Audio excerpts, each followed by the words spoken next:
And I was in that prayer, and then boom, the road erupted beneath my M1114 up armored Humvee. And I just remember being in that prayer when the explosion happened. I could feel and hear the truck basically disintegrate around my body.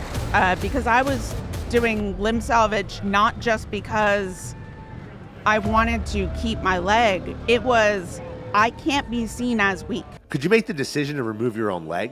What if you'd already lost the other and taking the second meant that you'd be starting life over? For the final episode of the 2023 New York City Veterans Day Parade, Drew Newkirk and I were joined by Dan Nevins and Elana Duffy, two Army soldiers who were faced with one of life's most difficult decisions. Dan nearly lost his life in an IED explosion in Iraq. Now, after losing his legs, he shares how yoga saved him from depression, substance abuse, and suicide. Lana suffered for years with an undiagnosed brain injury that prevented her physical recovery. Today, she's the parade's honorary Grand Marshal, explaining how to navigate New York City's culture of beauty and perfection with a body that doesn't look like everyone else. Life's full of difficult decisions, and most often the toughest decisions are thrust upon us. Are you ready to stand up, take action, make a decision, and do something when most others are unwilling? That's the difference between good and great. Dan, Lana, thanks for spending some time on the Jedburgh Podcast live from the 104th running of the New York City Veterans Day Parade. We're about, halfway through or so. We've got the U-Haul trucks going behind us. Okay, the Air Force just went, and we're about to get into some international contingent that'll be passing over the next couple of minutes as we talk. But Dan, honored to have met you yesterday. Likewise. For the first time. An incredible career of service that you've had, which we're going to get into. We're going to talk about. We're going to talk about your career, your service, the injuries that you've sustained, but more importantly than that, what you've done since. Right. And what you've been able to achieve having been a double leg amputee. Because I'm going to tell you, after we talked last night, I walked away and I'm like, I'm a piece of shit. Okay, that's literally how I felt. So incredible what you're doing. We're going to get into it. There's healthy humiliation that comes when you're with somebody and you're like, fuck, I'm not. And then I ordered another tequila. Make this go away. I guess we're just going to drink them. That's Right. fine. No. That's the healthy part, right? I believe with the therapist here, he's like, I feel like you're not supposed to do that, but the just drinking away the we had a conversation late last night in which I walked away from the bar begrudgingly, but there was a couple drinks I had left on that table for me. Yeah. We gotta have fun. Yeah. You gotta have fun. You're here as an honorary marshal this year, served in military intelligence in the Army. The parade, as we are sitting here again on the 104th running, means so much to veterans, means so much to the city of New York, because this is the largest Veterans Day event in the nation. Dan, you're working now with the Wounded Warrior Project. Huge supporter of the parade. This year, they've always been, but this year they've taken it up, I'll say 3 or 4 rungs on Absolutely. Talk for a second about the importance of the parade, and as you sit here as a veteran, what does it mean? It's incredible you say that, because I have heard about this parade forever, and I've seen glimpses of it on TV, and being involved with Wounded Warrior Project for the last 19 years, I've always heard, we go do this thing in New York, but because my alive day, the day that I was blown up, is November 10th, I never made it up for the parade. So it's all inspiring to see so many people come together, not only to march and show their support for our men and women who've worn the uniform, but the people that line the streets. So being that representative or ambassador for Wounded Warrior Project, who really leveled up our CEO, Mike Langton, was the Grand Marshal. We had him here a little bit ago. Parade, yeah. And so to see over 1,000 warriors and their families come out to support and walk, it just reminds you that you're a part of a fraternity and a brother and sister and a family of veterans. That there's a tagline that came that Wounded Warrior Project uses that was developed by Vietnam veterans, and it was that the greatest casualty is being forgotten. Yeah. And days like this and the way that people come out, it just reminds us that we're not forgotten. So it makes me feel proud of not that I needed a parade to feel proud about the time I spent in uniform, but to realize that the world acknowledges it still today, even though it's not frontline news. I'm inspired and awestruck by the support. Yeah, I mean, where else do you get to sit here and tell your story with the marching band? Right, exactly. Able to high five No, them, this stop right behind you. That's my background band. They follow me everywhere. You have one of those too? Right. Ours is just in our head. Exactly. As long as you hear it. Yeah. Right? Vonna, as an honorary marshal this year, as Dan said, we had the opportunity to sit down with General Mike Liddington, the CEO of the Wounded Warrior Project, and this year's Grand Marshal. What does that honor mean to you? Well, I have been volunteering for the parade since 2014, I think. I remember. Yeah. So it's almost a little awkward to not have a clipboard, and usually I just roll up at this point and they just hand me a clipboard, and I was like, I wasn't volunteering this year. Well, you are now. So it's actually really great because I never get to see everything because I'm always working.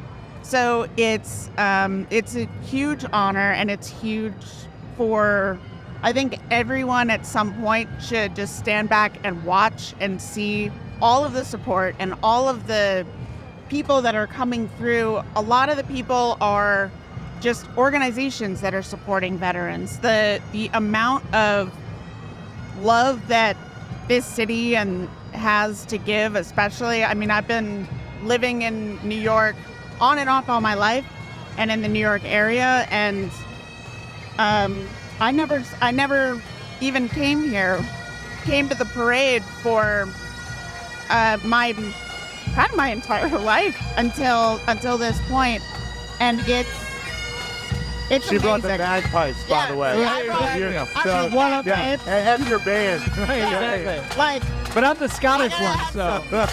Franz is a folk band. Adding a little bit of character, a little bit of the international flavor. Who we got now? We got, oh my goodness, Port Authority. That's Port my Authority. jam because Yeah. I grew up in Jersey. Yeah. So I mean, Oh, like, where? half station right next to Newark. So like Port Authority is like my Yeah. jam because I can take the I'm a PATH Union train. County guy. Oh, all right, Union County, but where in Union County? Cranford. Oh yeah, Cranford. They used to beat my. Really good friends in Cranford. They own a yoga studio. It's called Home Power Yoga. So if you ever need some yoga, You know, once I left. Oh, Now I'm a New Yorker. You're supposed to say, yeah, I know. No, I love Cranford. It's the best. Oh And my also, I want to go to that yoga studio. all of your all I remember is that your high school teams beat my high school teams in kind of everything. What was your school? I went to Columbia High Taking it School. back. Oh, Maplewood, yeah. South Orange area. Yeah. You guys were beatable. Yeah. Oh, that's comforting. Definitely. So, That's where my confidence came from. 100%. Your high school. that one game we won. yeah. half of like the high school kids that are here, like their marching band could have beat like our football team sometimes. Like Well, you're really They had no will. Or, you're really doing it now. Now you have a sash. yeah. That's yeah. it. Now I have a sash that they put on me, and they had to pin it on. They were like, "What is wrong with you?" And I was like, People told me what to wear for a decade, and like when to be places and where to be. I was senior enlisted. Like I had officers running around telling me what to do. I don't know. No, And then I would turn around and be like, "Oh, but yeah, the junior officers, I can turn around and tell them what to do." So We all need to pick on somebody. We good. As a There's therapist, I always encourage somebody. it. There's always somebody to So pick we on. got the MTA is going by now, and another organization that's so important here in New York City. Right, talking about moving 8 to 12 million people around this city every day. Massive. Dan, let's talk about your call to serve. Right, you served as an engineer. Right. Okay, and went to Iraq, and you got blown up. I did. So let's talk about that for a minute. Let's talk about the day. Yeah. It obviously changed your life in Did. a 100% different direction. I mean, it's completely different. And it was funny because not to go back to when I grew up a poor kid in Baltimore, which is true, but my dad served during Vietnam, so I never thought I'd serve because the way that he was treated when he came home, he told my brother and I, like, don't ever do it. Like, Yeah, this didn't happen. Yeah, they like this didn't happen. And like I grew up in a low-income neighborhood, so recruiters were like, right there, ready to pounce at any moment. So it was the Gulf War, the first Gulf War, where I saw, where my dad might have been wrong about the Army, because I was watching these farewell ceremonies for people deploying to Desert Shield. Yeah. And what I saw were people in uniform leave their families and then come together as a different type of family. And then I was inspired to join and serve, but like a lot of people that fell into that category at that time, the war was over before I ever even got to basic training. Right. Yeah. So did 8 years active duty, loved it. Was in Germany, Fort Bragg, got out to go back to school and stayed in the National Guard. And then after 9/11, I just remember I was still in the Guard, and I was interning at a stock brokerage, and my boss said, "Hey, they think they're talking about going to war. You're gonna have to go to war." And I was like, "No, man, I'm in the National Guard." And the California Army, doesn't go to war. and especially the California National Guard, not to disparage the California Guard at all, but they had. I was in the training room looking at training records. They hadn't shot their weapons in 6 years. There wasn't enough money in the training budget to buy bullets to qualify a platoon at a battalion level. So we're talking like completely unprepared. So when we got deployed, we were not ready. And we unfortunately learned some really tough lessons. It's all as provisional infantry. Right. And you fast Yeah, I forward. remember when we did that. We did it with field artillery. We did it. Everybody, Yeah. right? And because they didn't really, I'm sure the top brass would say we completely understood the mission, but I'm not so sold on that. But when you get that mission, you just drive forward. So we learned baptism by fire, that if you wanted to fulfill your goal of being at least an efficient combat unit, and the consequence of not meeting that goal is that your best friends died, that sort of gravity has a way to snap people into shape, and we became really good. And I've never been more proud to have been a leader in that situation. And I was a squad leader, third platoon, first squad leader.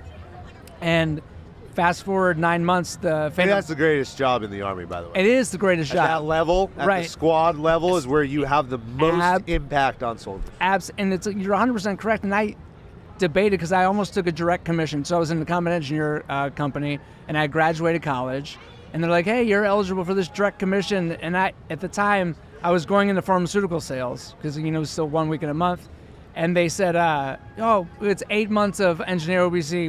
And I was like, "No, I'm just going to stay a squad leader." And I'm so thankful, because soon after that we got deployed, and it is the best job in the Army. Really, to be sort of like the maestro of the battle space, where it really counts. House to house, door to door. Well, and you lead up and down.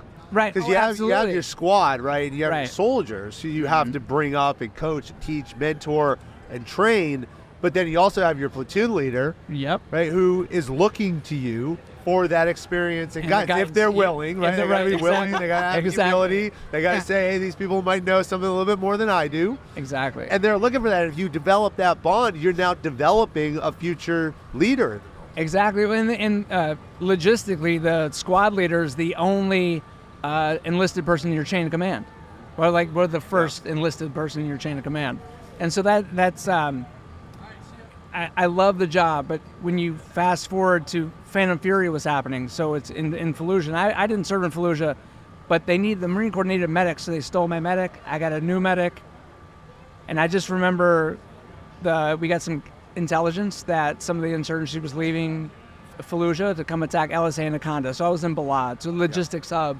I For was the in the theater. city of Balad. Okay, there you So go. outside of the LSA, Outside of the in the LSA, town in Fob Palawada, Oh, there you go. What year?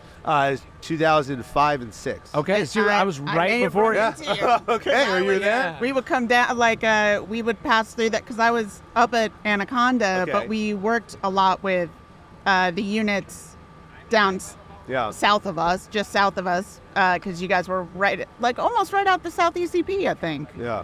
Yeah. So, we would come down and work with you guys periodically, covering that AO. Small world. Yeah. Well, it's Because most people probably wouldn't even know where No. Palawada was. No. exactly. And I didn't. And I was right there. And so when we got this intelligence that they were allegedly going to fire 120 millimeter Chinese rockets, we knew about where they were supposed to be. Yeah. So we drew up a battle plan to meet them where they were.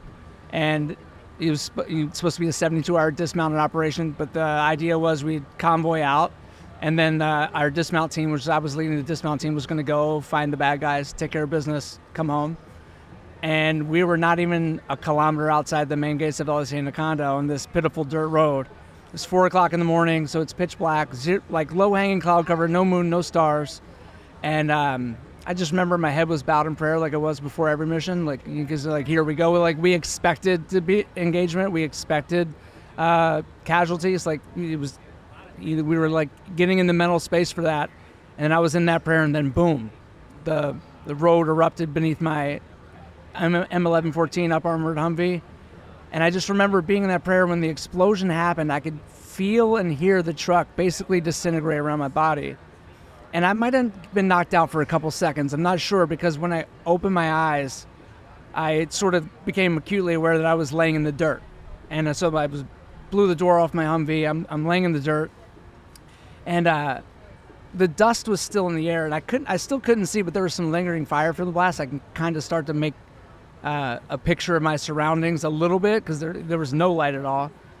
And I just remember, like, I had a taste of blood in my mouth, and my face felt hot. I had a sickening knot in my stomach, and my ears were ringing, and I was like, I'm pretty fucked up. And I just laid back. And the first thing I saw was my weapon was stuck in the door frame of my vehicle, and I was telling myself, Dan, get up, put your weapon into operation. Dan, get up. And I couldn't move. And I still don't know why. If it's shock, I'm not really sure. And then I just listened, and I heard my team moving and like shouting out commands, securing the perimeter, doing everything they're supposed to do. I'm supposed to be the guy saying these things. I'm saying nothing. They're doing everything right. And then when the dust descended a little more, I noticed Mike, my platoon sergeant, who was offered to drive the vehicle that day, because he was supposed to have hernia surgery. And he's just the type of guy that's like, hey, driver, you're done. I'm going to be with my guys as long as I can. And I saw Mike was painfully, obviously, and made the ultimate sacrifice.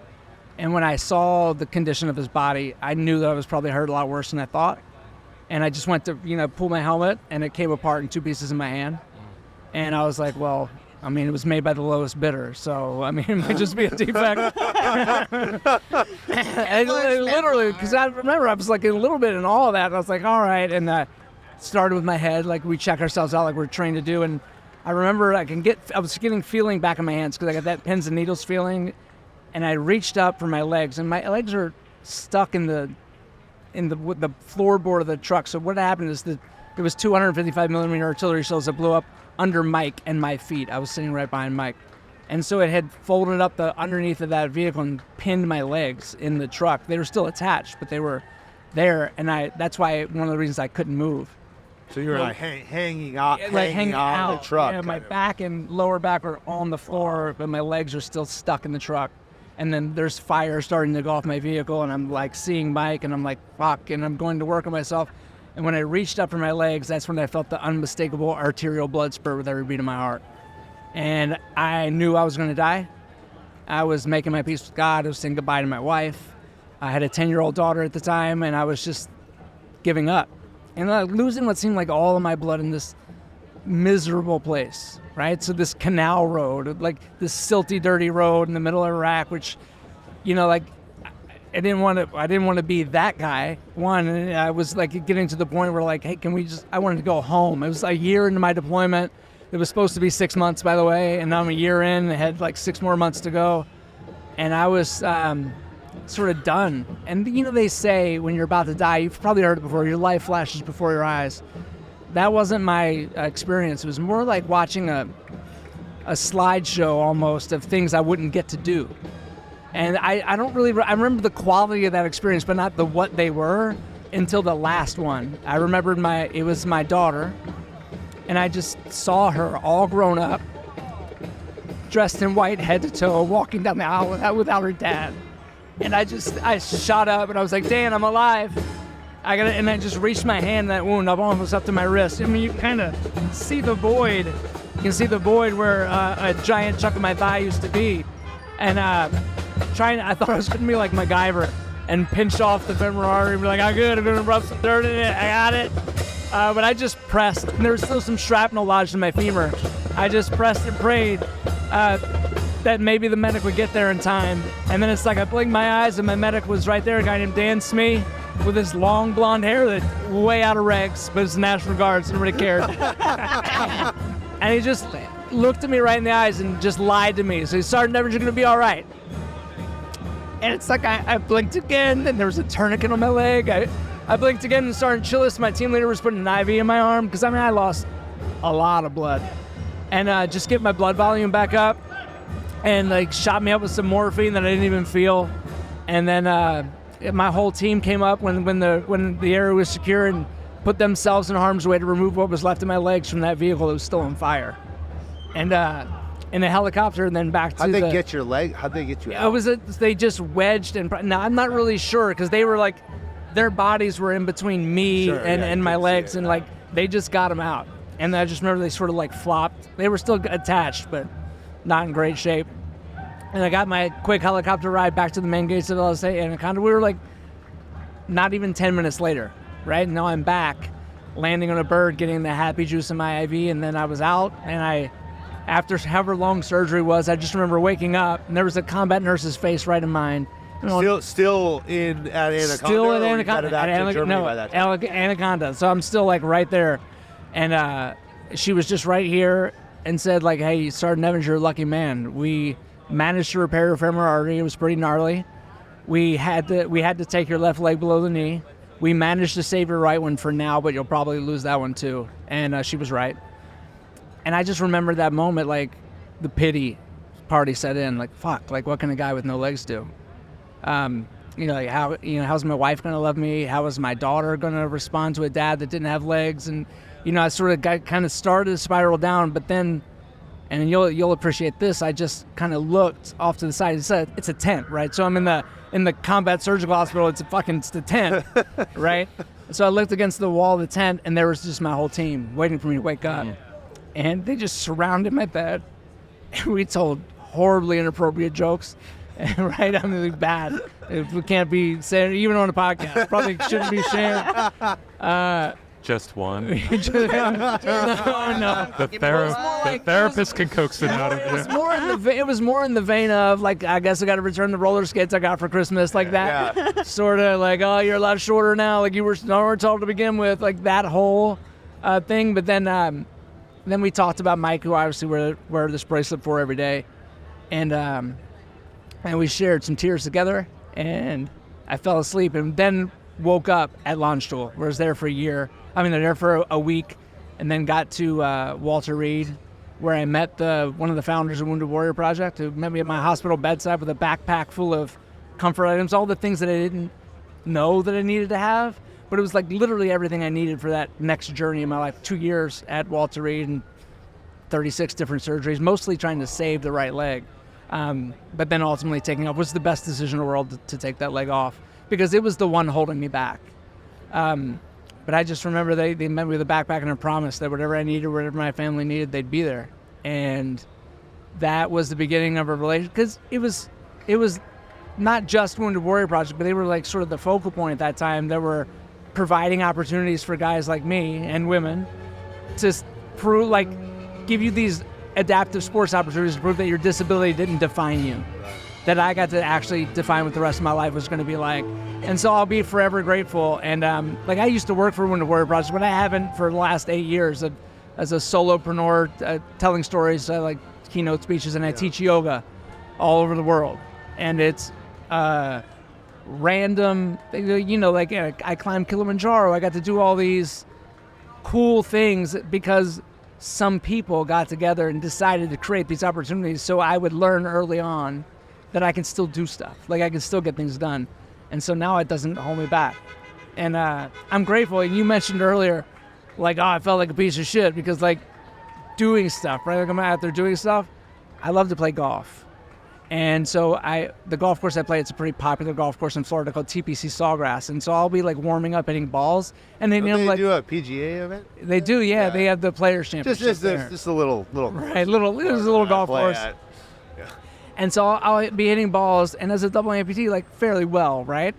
And it never, because people come from like all over the world to play there, and it never fails. Like, I'm warming up or something, and people will like look and they'll take pictures. Look at this guy like getting balls, and it never fails. And I live for it. I live for it. They'll go, "Oh man, you're hitting these balls so well. What's your handicap?" And I go, "I don't have any legs, asshole." And I let them sit in the shot for a couple seconds before I let them off the hook. It's nothing like a good handicap joke. Exactly. Can you talk about the mental health journey? Oh, okay. absolutely. So Drew, as he mentioned, is a psychotherapist here in New York City. Works with a lot of folks with a range of different backgrounds. But our journey through mental health as a veteran is challenging for all of us. No matter what, right. Those of us who don't have injuries from combat. But you had to make really difficult decisions. Right. That were going to affect your trajectory, your life. And you said, that your right leg, having it was holding you back.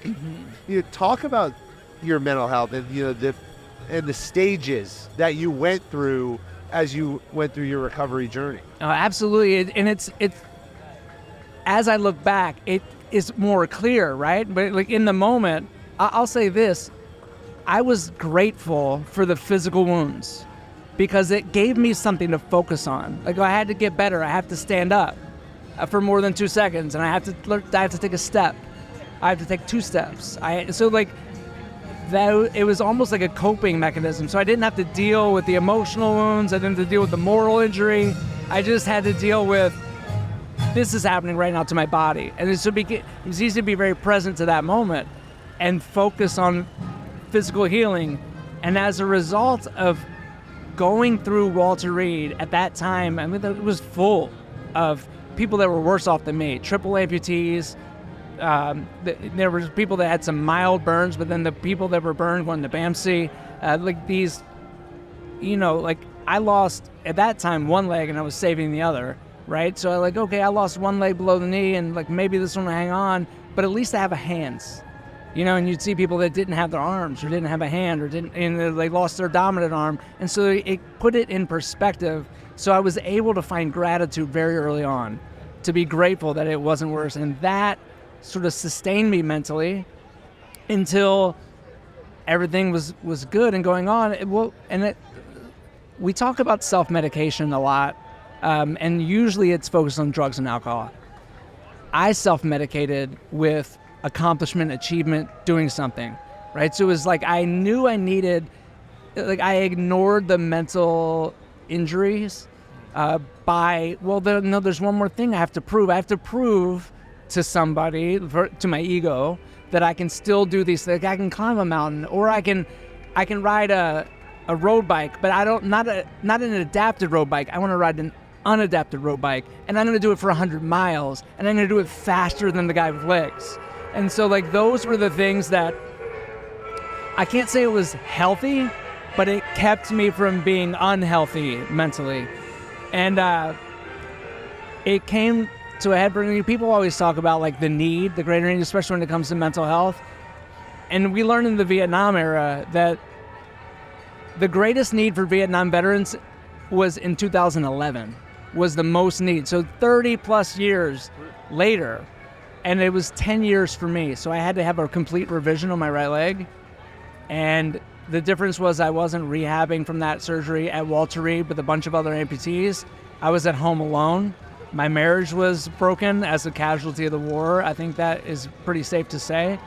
And my 10-year-old was now 19 and had joined the Army herself, which that was its own mental journey for me to not want to choke her to death for choosing that. Yeah. And then I had a 3-year-old that I shared with my wife, but I couldn't chase around a 3-year-old on crutches and one prosthetic leg, so I was home alone. And I had to take FMLA from work, so I couldn't lead my team. I couldn't call my team. Well, every friend I had in the world were my team at Wounded Warrior Project. I was working for them at the time. And so I wasn't allowed to call my friends. I wasn't allowed to do my job. I wasn't allowed to lead. I wasn't able to ride a bike or climb a mountain or do any of those things. And then that's when I had nightmares for the first time. That's when the gravity of that whole situation was crushing me. And I knew, I started, that all the stats, right? 52,000 injured, 400,000 with PTSD, at that time, 320,000 live with a brain injury. I was like, okay, I get it. But I didn't get the stat at the time that was being heralded 22 a day that take their own life. Like, I never understood it until being at home alone. And I'm so grateful that I had the light at the end of the tunnel that was like, in 8 weeks, when I heal from the surgery, I'll get my leg back, I'll go back to work, and I can kind of resume as normal. And in that whole sort of mental fight, like, I found myself not being able to sleep, because if I fell asleep, I had nightmares, and then I couldn't get back to sleep. So I'd just take a handful of Benadryl and just suck whiskey out of the bottle and just hope I didn't wake up in the morning. And so I got that point where, like, I knew I needed some help, and I didn't want to call Wounded Warrior Project because of an ego, because I was a leader in the organization, and I didn't want to be seen like, oh, Dan, he was such a strong dude, and now, like, showing weakness. Like, that was my mental. It wouldn't have happened that way, but that's the way it felt. So I called a friend who happened to have just finished a yoga teacher training, but I wasn't holding that against her. And so I shared everything I was feeling for the first time, snot, tears, the whole thing. And she just listened, and then when I was finished kind of like talking, she just said, Dan, you need some yoga in your life. I was like, that's the dumbest fucking thing I ever heard. I was so mad. I was like, what makes you think that was... And that's, again, ego, whatever it was. But so then she suggested meditation, and I started to sit in meditation, and it wasn't a miracle cure, but it eased all of the symptoms. And then when I got my leg back and went back to work, I called my friend Anna to say thank you, and she goes, I think you owe me some yoga. And reluctantly agreed and cashed in my man card to go to Lululemon, refinanced my house to get a pair of shorts and a t-shirt and a yoga mat, and learned to practice yoga. And it sucked. It was terrible until it wasn't, where I decided to try it without my legs on. And I know I'm talking a lot, but, like, sometimes, like, I revisit these experiences, and I'm still, like, I still get moved by them. So, like, I agreed to 3 private lessons. I did my first one. I was like, this sucks. I'm never coming back again. Fuck you. Fuck this. I'm out. Tried it. And, but I committed to 3. And so I reluctantly showed up for the second one. And it was the same suck fest. And it was hot, because it was hot yoga. And so it was, like, hot, and I'm sweaty. Oh, you went straight in. And I'm balancing on prosthetics and, like, wobbling all over the place and still in pain because of the surgery that I just had, like, 8 weeks before. And I said, can I just do this with my legs off? And, like, nobody got to see me with my legs off. Like, my legs were, like, my best feature, because I was never a big guy, but I had strong legs. I could throw 80 pounds on my back and run, right? Like, and ruck and do all the things. And so when my legs got blown off, I had to deal with that sort of body image, that sort of shame that went, because what was, like, my best feature is now this atrophied, shriveled, scarred, hideous kind of version of what used to be there. And it's kind of hard to think about. We got this upbeat music in the back, which isn't how I would score this story, but it's perfect, because when I finally decided to do it with my legs off and deal with the shame of a human being seeing them, and she was saying this weird yoga shit, like root down to rise up. I was like, what does that even mean? I was like, you're talking your hippie nonsense, but I got so frustrated, like, I just gave in and surrendered, but, like, okay, what does root down to rise up mean? So I visualized roots growing from my legs into the earth. And I was going to do Warrior 1 pose, because I'm a warrior. I'm going to do Warrior 1. And that pose, you lift your arms over your head and hair. And I was just visualizing root down to rise up. And when I really plugged into the earth for that first time, really connected physically to the planet for the first time in a decade, not floating above it on prosthetics, it was like I got this jolt of real, like, not a metaphor, like a electrifying jolt of energy into my body from the earth. It was like the earth was saying, Dan, where have you been for the last 10 years? And I flew up in this yoga pose, and tears were streaming out of my eyes. And I went from feeling the most insignificant ever. Like, I'm on my knees, and this 5'3" yoga teacher's towering over me, probably wondering, what am I going to tell this guy to do in a yoga mat without his legs on? Like, she said, yeah, let's do it, when I said, can I do it with my legs off? But she was probably terrified of, like, how am I going to cue him into a pose or whatever? And but I just did that all on my own and I lifted my arms in the air, and I never felt more powerful and more alive in my life than that moment. And it just lit me up, and I was like, and then I was hooked. And a week later, I was in yoga teacher training. And I'll say this, when it comes to like, I don't think yoga teacher training is for everybody, but I've been to a bunch of great leadership schools, and I've been involved in the community of healing for a long time.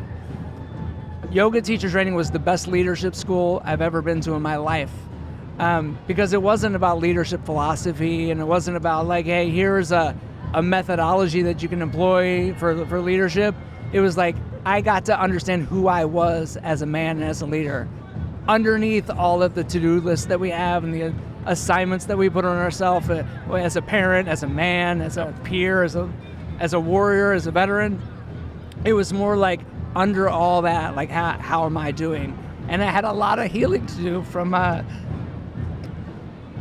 asking for forgiveness for a lot of things that I did in my life, and even parental relationships. It was like going back to the root of, like, even growing up, forgiving myself for how I behaved in certain situations, forgiving my parents for not being rich, for like growing up poor, like all of that. And I came through all of that healed in a way that is more powerful than what I can really put into words. I have peace in my life where I didn't have it before, because it was always self-medicate with something, and now I don't need it at all. The sad story and the great story that we all live in is that pain's going to find us. And some of it's more extreme than others, some of it's very subtle, and your story has subtle and extreme. Right. As you capped it off there, the subtle is all this stuff that was buried over years anyway. Right. Had to come out from this extreme thing. And I think, Lana, I want to integrate some of this question of shame in. And I don't know how much, you shared yours. Yeah. Quick, just opening up in my own life. This is how high I can lift my arm. And this is from birth. Okay. So I always connect very much with people who have something that can be seen as limiting, and also is just limiting. Right. And so the limitations I've had on things I can do at a high level, I probably wouldn't have been able to join the Army, because I wouldn't have fit in the restrictions there. And so the shame of having that is the thing I've had to work through most of my life to become a therapist. So we find our way to then start transforming the world through the pain. Lana, I wonder what that shame process for you, if you have one, is there a part of you that struggles with how it's seen, how you're seen? I mean, women in the military have an entirely different experience as it is, because we're constantly having to prove ourselves. We are constantly ignored by most of the men. We're ignored, and not only that, but if you show any sign of weakness, it's almost like it's expected of you. They're like, oh, it's okay, little lady. I'm sure it's okay. We understand. It's because you're just, you get emotional. Yeah. And so you can't do any of that. You can't show anything. And it becomes such a part of you that most of even the women veterans that I know will still be like, I have to be, you have to be 10 times stronger than any of the men that you're around, because that's the only way to even get seen as equal. So, and that becomes such a huge part. And so my initial injury to my leg was actually 2 weeks before my IED. There was a massive car accident that I'm still processing with my therapist. And so now we're way earlier. we'll make it like the 20 years or whatever since, but we'll get there. Takes time. But it was, even then, I knew something was wrong, and I had to essentially, they actually used to say to me in like physical therapy, and because I was doing limb salvage not just because I wanted to keep my leg, it was, I can't be seen as weak. When I was hit by the IED, 2 weeks later, I had a severe traumatic brain injury, and I got up and I still had to do my job, because if anyone even thought something was wrong, I would get pulled off the road. I would be, I don't remember kind of anything. Well, I don't really remember much from the last like 15, almost 20 years now, but immediately following, I only know what happened for the next couple of months because someone either reported on it or someone told me about it. Actually, the only thing I really remember is we pulled up after, so we cleared the scene and so forth, and so, like, no one really knows. No one knew that I couldn't remember anyone's name. I've been working with people for months at this point. I was reading name tags. I was just reading the name tape. And let me tell you, I was working with like Samoans, and those names, some of them are very long and very complicated. And I was like, Sergeant, hey, can you come over here, Sergeant? Like, and the problem is because in MI, and I was in collections, I was in interrogations, investigations, and so we don't wear name tapes. And I couldn't remember my partner's name. I couldn't remember my interpreter's name. And then when we continued the mission, because I was hiding everything, I was just making it up. And thank God for muscle memory, because I was going through the motion, and I was falling over because I couldn't stay on my feet. When your high school was busy beating mine and everything, I was on the gymnastics team. I was balance beam, like that was my jam. And now I couldn't walk in a straight line. I like tumbled down this, like the berm, to try and go and find the person who had just triggered the IED. And again, all of this is in reporting. That's the only way that I know it. And ultimately we pull up to another house. We had continued mission. And the entire reason we were out that day was because I needed to get to two sources. And we pulled up to one of their houses, and I'd probably been talking to this guy for a couple months at this point. And we get to the place where we were supposed to meet him, and I said to the infantry guys, I was like, oh, are we setting up a checkpoint here? And they were like, no, this is where you told us you needed to be today. And I had a photographic memory. I never wrote anything down. I would like maybe jot down a grid coordinate or how to spell somebody's name, but all of a sudden I didn't know who this guy was. I didn't know what I was supposed to talk to him about. My partner walks up and he was like, oh, you all set for this? And I was like, what are we doing here? I have no idea what's going on. And at that point, he realized something was wrong. And I was like, don't tell anyone, because if you do, I'm screwed. Yeah. And not only that, it was 2005. They weren't looking at brain injuries. They just thought I was losing my mind. I thought I was losing my mind.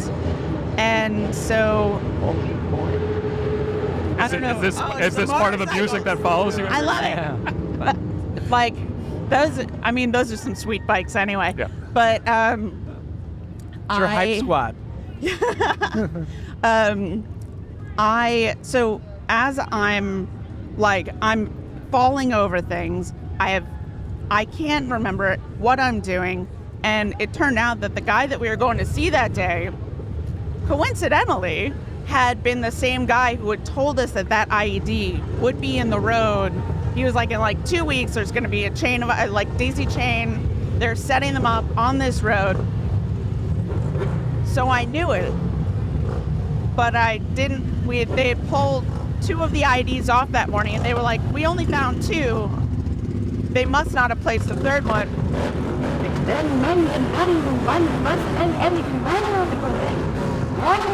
Oh, they're from the Bronx. I love them. I love the surreal nature of all of this. As I love them. The chaos behind it. There's a sense of the stories you guys are telling are filled with lots of movement, lots of energy, lots of you have to be on your swivel all the time. And we are trying so hard right now to block everything the fuck out to tell these emotionally deep stories. I think we've done a pretty good job. I think we're nailing it. And I'm telling you, like, I tried to ride like a little bit later on, I was trying to ride a motorcycle. Like I still have no balance. I mean, to this day, I have no balance. Made worse because now I only got one leg. And I had to convert it to a trike because I've lost most of my vision on the right side because it took them 2 years for me to even admit that there was enough wrong that they finally did an MRI. And they were like, oh my God, you need to get to Walter Reed. You had a brain hemorrhage when this all happened. And I'd just been faking it. I had been like, as soon as I said, hey guys, I'm seeing like some shadows out of the side of my, and they were like, oh, you got PTSD, you got to go and talk to, and then when I would do that, I would have to fake it to them because at that point, anyone with a top secret clearance could lose their clearance if they thought that there was any type of anxiety, just anything. So I couldn't tell anyone. I couldn't say anything. And finally, when they did that MRI and they were like, you got to go and get basically your brain vacuumed, it felt like, oh, maybe it took 2.5 years for me to actually figure out, oh wait, I'm not just going crazy. Yes, it's all in my head, but at least it's physically all in my head.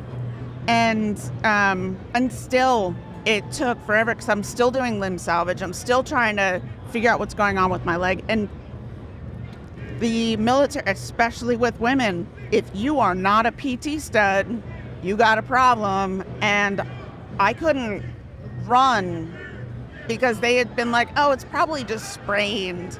And then it wasn't until they started doing bone scans because I had to keep saying something. And they wouldn't, but they don't even believe that, they don't believe necessarily that you're hurt as much. They're just like, you don't like to run.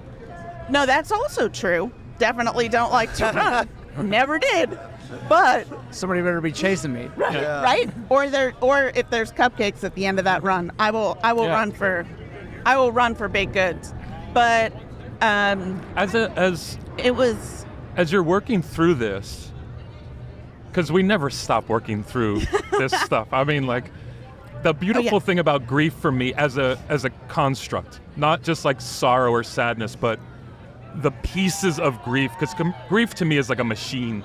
It comes to your aid, it has all these different pieces, and all of it's moving towards acceptance, but then acceptance again, acceptance again, acceptance again, and on your deathbed, looking down at your legs and having some kind of feeling about it that hurts a little bit, and accepting it again. Yeah. And we've talked a bit about being a female, period. Your presence, your physical presence is such a critique thing from the beginning. How are you dealing with that now as a woman who's, I don't know if you have a family, kids, but are you single? Are you what do you? Hey. Okay. Hey. So you're out there, right? Hey. You're out there. How are you working through the being in your body and being present and allowing yourself to be seen for who you are? It is tough, especially because it took me 13 years to finally acknowledge that there was enough wrong that I could not continue. I was stepping off a curb at 3 blocks from here on my way to work, and I would tear a ligament in my leg. It was that bad that I couldn't cross the street. And so finally I got the surgery, and I'm still saying to people are like, oh, how'd you lose your leg? Because it's New York. People just walk up and they're like, hey, how'd that happen? And That's why we love it. I love it. And I would be like, oh, like, it's a combat injury, because it all comes back full circle. And it was, people are still surprised. Like, they're like, oh, I thought like women were basically, another female veteran at one point even said, she was like, oh, but how'd you get that? Like, because weren't you just admin? Like, and I was like, that would be an extensive paper cut for me to lose a leg for it. And it's hard, especially someone who I had been with for a while and who I was dating at the time of my surgery, ended up not being able to necessarily overcome it. I'm self-conscious when starting to date somebody. And also it's hard enough, especially because internet dating is the worst. But I say with internet dating, if you can detach from it, it's the only way it can work. If you actually don't give a fuck about it, still go out on the dates, Right. you have a chance Yeah. of treating it how it So needs we met to at be the treated. grocery store. I don't even mean that. It's just like, use it.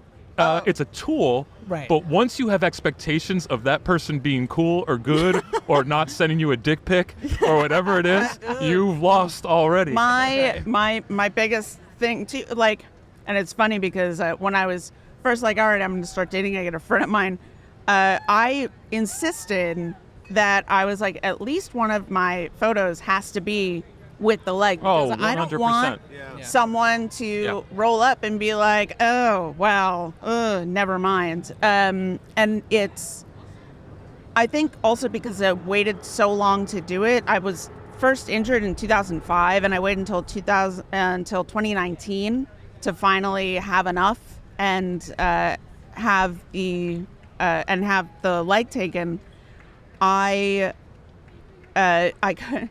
So the leg, you didn't lose the leg initially. So I'd had the injury, and then because of the brain injury, I had such bad nerve damage that the leg just never couldn't heal because there was nothing running to it. And I had already torn the ligament. We didn't know because I couldn't even feel it. So it didn't really, they would always say, like, I would go to something and I'd be like, oh, it's, what's your pain level? And I'd be like, I don't know, like a 3? I don't like. Yeah, because you're not getting that those nerves down there. Yeah, because I had nothing. So it took me a long time, and a lot of those stupid cam boots, and it was every winter, and I was like, dude, I'm just gonna slide down and like break the other leg, wearing one of those stupid boots and walking on a slippery sidewalk, and it was. So I'm still coming to terms with being a woman who was in the military, because people don't believe. People are like, how'd you lose your leg? Oh, in the Army? Yeah. Huh. And you've created throughout life probably, but then in the military, these careful boxes that you were able to put emotions into to protect.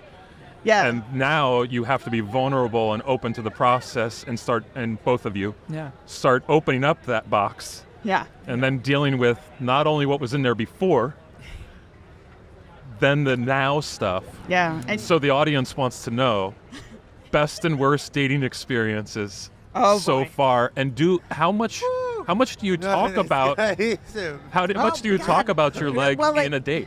But like how many, like, they want to know the best and worst, because like I got a list. I'm married now, but I got some internet dating stories. Oh man. I mean, I think it's about recovery, right? Yeah. You know, and I think that's the that's the focus and the thought here, right? Is you have this grief, right? You go through this evolution, you have this experience, and you have to come to terms at some point with, well, what's the next step for me? Right. Where am I? How am I going to apply my focus? The parade's wrapping up here. We've got a couple more folks who are going to cross by, and then they're going to tell us to shut it down and kick us out. But I want to ask you guys both, when you made that decision, you talk for a second about the point at which you said, I can do this. I'm going to do this. And I'm going to get back and continue to do things at a high level in my life, function at an elite level. And then I'll add the second part of the question is, what are those things that you do every day to be successful? Well, I think that's a tough question, but it's a really great question. And I'll say, to the point you made earlier, it's like once a month I have to say to myself that I'm ready to go be my better self. Life happens, and so that's human existence. Yeah. There's, let alone our limitations. There was a moment at Walter Reed when some of the folks from the Warrior Project came in and said, "Hey, we're going to take a bunch of," and one leg's gone, one's in traction. I'm gaunt from surgery every other day. And they come like bebopping into my room saying, "Hey, we're taking a bunch of wounded warriors out west to go skiing next month. We want you to go." So what the fuck's wrong with you? You know, like that sort of like, do you have eyes, dude? And then they sort of recognized where I was at and said, "No, man, you don't get it. Like, we have the best adaptive equipment in the world and the best adaptive instructors. And if the hospital clears you to go, we'll get you to the bottom of the mountain."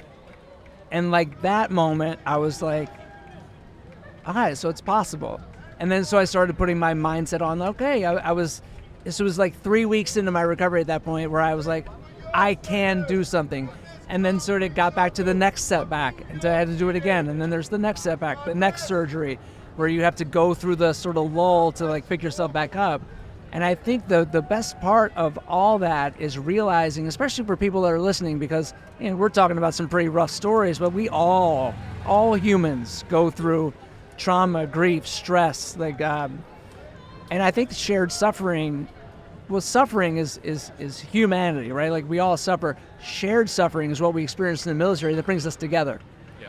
When we can share our stories independently about our suffering, it brings people together. And so I've always made a point to tell my story and talk about it because it gives someone else permission to talk about theirs.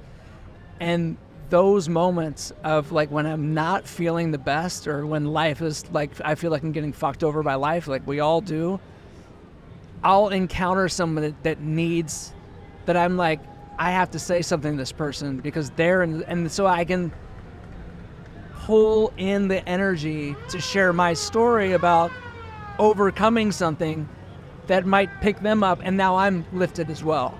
So there's a quote from Gandhi, the only way to find yourself is to lose yourself in service to others. And I've kind of used that as my moniker, and it's served me really, really well. And I've already lost the whole question because it was so one of the key pieces there that you touched on was adaptation. Yeah. And that's, I think, the beauty of grief is, and working through your shit, is that it is an adaptive model. And if you continue to, and we have to use it every day, you're grieving something if you're aware. Yeah. Whether it's you lost your pen or your kid says that you're a piece of shit in a fight. Yep. That you use that tool to adapt. And it seems like, both of you have got a pretty strong hold on that. What about you? I mean, just talk for a second about the things that you're doing every day to continue to perform and operate at a high level. I will be flat out honest. It's every day. There is probably at least one moment where I'm still like, damn it, why did I do something? And it's actually, I've got a host of tattoos, but one of them, and it's in Vulcan script, so super nerd, you're welcome. We love the geeks. You're welcome. But it's and yes, it's actually a Vulcan saying of what is, and it's just kind of this constant reminder of you can't go back and change it. You essentially, like, what has happened has already happened. So the only way to get through is to keep on going, and you can't continue hitting on this unless I'm talking to my therapist. But it's just something that I got to get up and I've got to say, like, all right, I did this. I made this decision, or someone else made this decision for me. Someone decided to blow me up that day. Yeah. And now I've got to decide to get up and move. And the other line down my leg isn't Klingon. You're welcome. You're welcome. And that one So you're a Star Trek fan. A little bit. There is a guy on one of these dating apps that is so ready for you Exactly. and has all the juice to give. I feel it coming. APTs do the best at cosplay at those conventions too. I'm gradually assimilating to the Borg. Every year my Halloween costume gets a little bit more. I have like all the different logos. I'm not just a Trek nerd, by the way. No, you don't just have one of those. But the other one says, great deeds, great songs. And it's like keep doing good things, because that's how you'll be remembered. You'll be remembered for the things that you're doing. And as long as you keep doing great things, you'll be remembered for those things.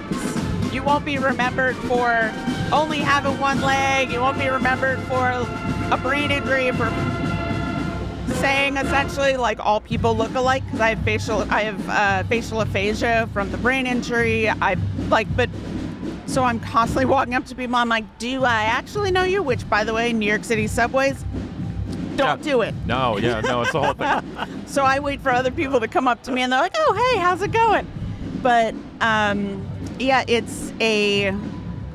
it's just a case of like, continue doing good things, because that's what you want to be remembered for, and that's what you will be remembered for. So you said great deeds, great songs. Great deeds, great songs. Because we started with songs that you guys came in with your song in the background, and we end with songs. And to me, your stories with that soundtrack behind us, there is a beautiful rhythm that is going to move people. And once they do what they need to do in post-production, that song is gonna move past this place. So it was powerful for me, and with somebody who has struggled with limitations in my body, when we feel like our body has conspired against us.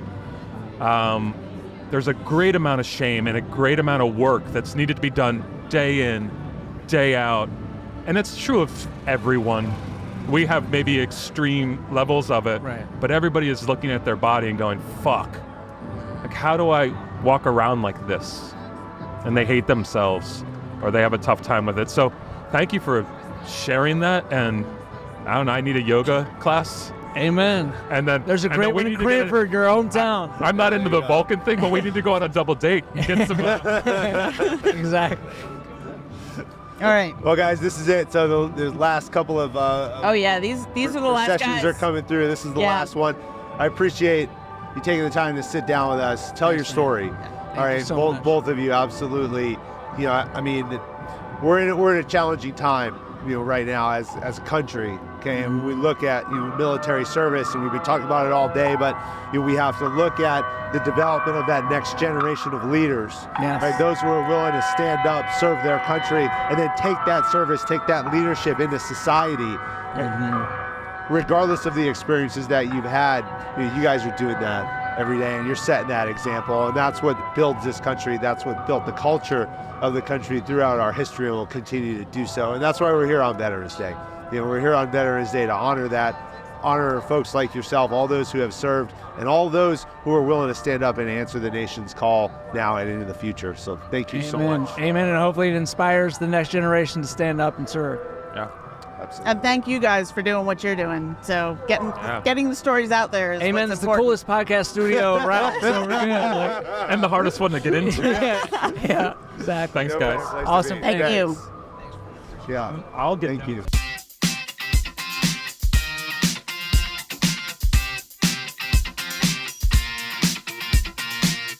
American Jedburghs went out to form the foundation of the United States Special Forces and the Special Activities Directorate of the Central Intelligence Agency. Thanks for listening to the Jedburgh Podcast. I'm your creator and host, Fran Racioppi. Join us next week for a new episode on Apple, Spotify, or wherever you get your podcasts. Check us out on YouTube for full episodes, highlights, and other behind-the-scenes content. If you like what you heard, give us a like and leave a review. Follow me, Fran Racioppi, Jesse Graff, Talent War Group, and our CrossFit Games sponsors, U.S. Army, Wodify, GoRuck, and Hero Coffee on LinkedIn, Instagram, Facebook, Threads, or X. Send your comments and inquiries to fran@jedburghpodcast.com. As a former member of Special Forces, the Jedburgh Podcast donates a percentage of all proceeds to the Green Beret Foundation, supporting America's Special Forces and their families. Thanks for joining us on this episode. How you prepare today determines success tomorrow.